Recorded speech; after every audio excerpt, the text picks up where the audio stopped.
todo lo que dicen los diarios de Cuba sobre Estados Unidos es verdad.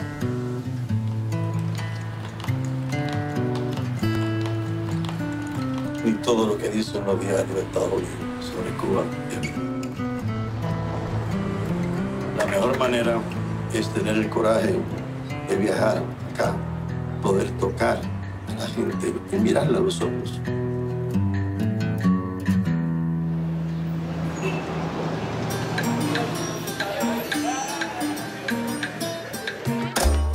Just 90 miles from the tip of Florida, Cuba has long been a distant neighbor. But perhaps one benefit in this nation's isolation has been the preservation of a rich and vibrant culture. Cubans are passionate and generous in sharing their stories. My name is Orlando Garrido Calleja. I was the first Cuban tennis player ever who played at the Wimbledon Championships in 1956. At a time when traveling to and from Cuba was uncomplicated, Garrido's racket took him all over the world, competing against the very best of his era.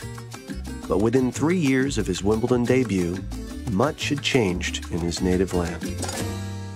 Before revolution, the tennis player used to belong to private clubs. When the revolution came, forbid the professionalism in Cuba. You could not play. Fidel Castro didn't merely love sports. He considered them nation-building tools. Activities like boxing and baseball were seen as egalitarian and funded by the government. Tennis, with its imperialistic echoes, was not on the agenda. Why do you think today there are no Cuban players in the country? Because Cuban players, they don't play international tournaments. They have to support them at the beginning until they become good players. And they have not enough money to spend it in tennis players. Some of the few courts that exist in Cuba sit on the outskirts of Havana at the site of the 1991 Pan American Games. But years of neglect left the facility in disarray, furthering the isolation of Cuban players.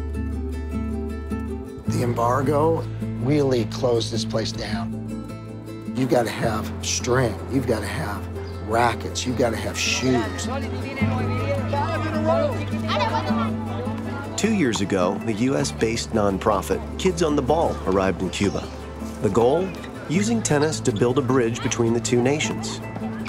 But Cuba lacked the most fundamental requirement, a proper place to play. Teníamos unas canchas que no nos reunían las condiciones para celebrar eventos nacionales y mucho menos internacionales. Kids on the Ball, surge esta idea de reparar las canchas de tenis al este de la capital. It had been 57 years since any construction materials had been shipped from the US to Cuba. A project of this scope was no simple undertaking. I know this project was the first bricks and mortar since Eisenhower, first cargo ships coming into port with material just to build tennis courts.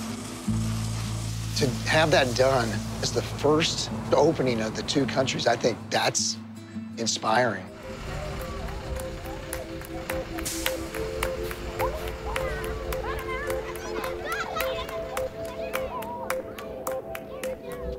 Yo me llamo Rosana y tengo 12 años. Un día estaba en mi casa y mi papá cambió el canal y estaba yo jugando. Y yo le dije a mi papá, me gusta ese deporte. Mi hija me introdujo, de cierta forma, me forzó a que yo la inscribiera en este deporte. De ver esas canchas, y cada vez que ellos entraban se sentían muy felices, ¿no? The 10 new courts have made the National Tennis Center the largest tennis facility in Cuba. This morning, the Cuban tennis family is honored and happy because For the inaugural tournament, children from every province joined me and other tennis ambassadors. A big step in welcoming Cuba back to the global tennis community. The magic thing about tennis, the shape of this court, the same everywhere in the world. And if you keep trying, we'll see you on Tennis Channel. Los vamos a ver en el canal de tenis. Because you will be the best. tennis can cross borders in a way that almost nothing else can. This is the seed, but it's really just the beginning of growing the sport in Cuba.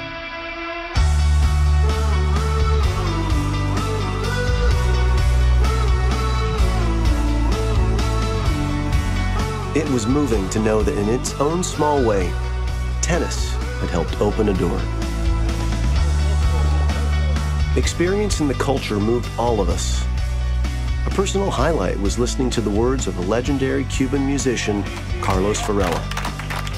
Siempre he defendido que los músicos de Cuba y de Estados Unidos podemos conseguir mucho más que los políticos. Hoy quiero agregar a los que se dedican, practican o multiplican el ejercicio del deporte, que también es una cultura.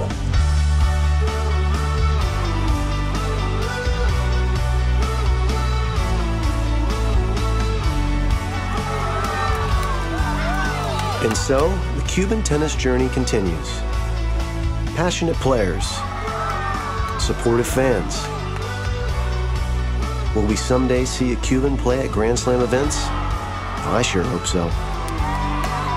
But know this, the opportunity now exists.